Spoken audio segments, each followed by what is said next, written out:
welcome to another episode of The Hollywood Makers. I am your host, Claudia Cano Asbjornsen. And sorry if my voice sounds different right now, but I am fighting a cold. But the show must go on. Today, we are bringing you the latest news in film, TV, and streaming.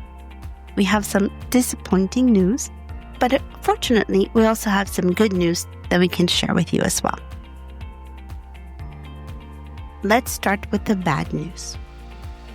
The past few weeks have been hit with a ton of layoffs in the entertainment world, starting with Disney laying off hundreds of employees.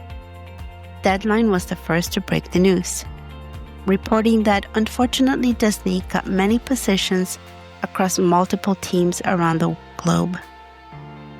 Employees affected were mainly in casting, development, publicity, and marketing for both TV and film. In less than a year, Disney has laid off hundreds of staffers, starting last September with legal, HR, and finance as the first wave of layoffs, and then teams in TV and news operations receiving the bad news as well. Variety also reported that Warner Bros. Discovery had some layoffs across the cable TV group in the last few days. There is limited information on which teams were impacted, but according to Variety, it was less than 100 employees. As someone who has been on the receiving end of that pink layoff slip, I feel for all those people who are now struggling with this change. Our hearts go out to you, and we're wishing you all the best. In other bad news, Summerlin Studios, the Las Vegas studio proposal backed by Sony and Warner Bros., did not pass the Nevada Senate vote. Summerlin Studios, meant to be a 31-acre facility that would have 10 sound stages and would have been built by Howard Hughes Holdings, did not go through with the project AB 238, a bill that passed the State Assembly but did not pass the Senate. Because the Nevada legislature meets every other year, the project might not even move forward until 2027. A similar project, the Nevada Studios campus, a planned 34-acre media production and multi-use facility complex that would be located at the University of Nevada, Las Vegas, is also in a waiting period, contingent on the passage of a legislative bill that would increase the state's film tax credit. Now it's time for some good news. The 24th Annual Tribeca Film Festival 2025 kicked off with the world premiere of Billy Joel and So It Goes, an HBO original 2-part documentary that looks into the artist's life and struggles. This year's slate includes an array of films with lots of star power, including Toe, starring Rose Byrne and Octavia Spencer. Everything's Going to Be Great, starring Bryan Cranston and Allison Janney, and The Best You Can, starring Kevin Bacon and Keira Sedgwick, which is the first time that the married couple will be starring in a movie together in 20 years.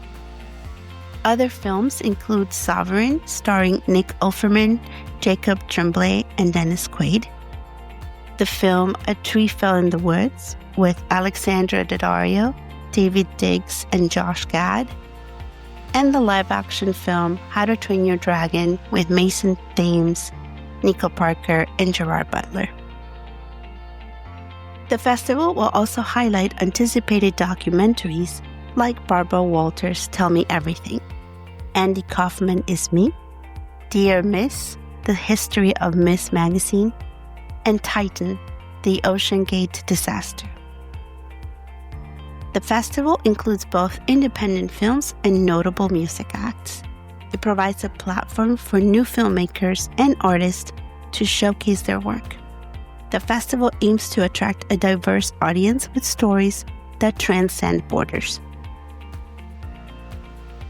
And talking about transcending, do you remember a certain purple dinosaur that would sing, I love you, you love me?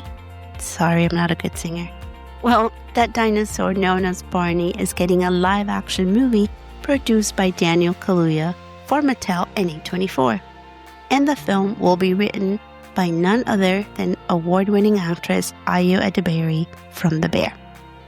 The story is being kept under wraps, but executives at Mattel have said that the theme will be more adult-oriented. Not R-rated, but more geared toward adult issues. Sounds very interesting. Can't wait to see what surprises this will bring. Something else that I am eager to see is the return of Oscar-winning actress Octavia Spencer as Ma. Blumhouse CEO Jason Blum announced that there will be a sequel for the revenge horror film, and Octavia will be reprising her title role. And speaking of Blumhouse, they also recently celebrated their 50th anniversary and took the opportunity to unveil some of the exciting new films coming soon. One of them is the sequel to the amazing horror film Black Phone, and Blumhouse's first ever Spanish language original film, No Me Sigas. Not much is known about No Me Sigas, which translates to Don't Follow Me. We know that the film was shot entirely in Mexico City and will be directed by Jimena and Eduardo Garcia Lecuona. As a fan of what Blumhouse has done for the horror genre and films in general, I cannot wait to see these films. In other good news, the Harry Potter TV series has found their new Harry, Hermione, and Ron.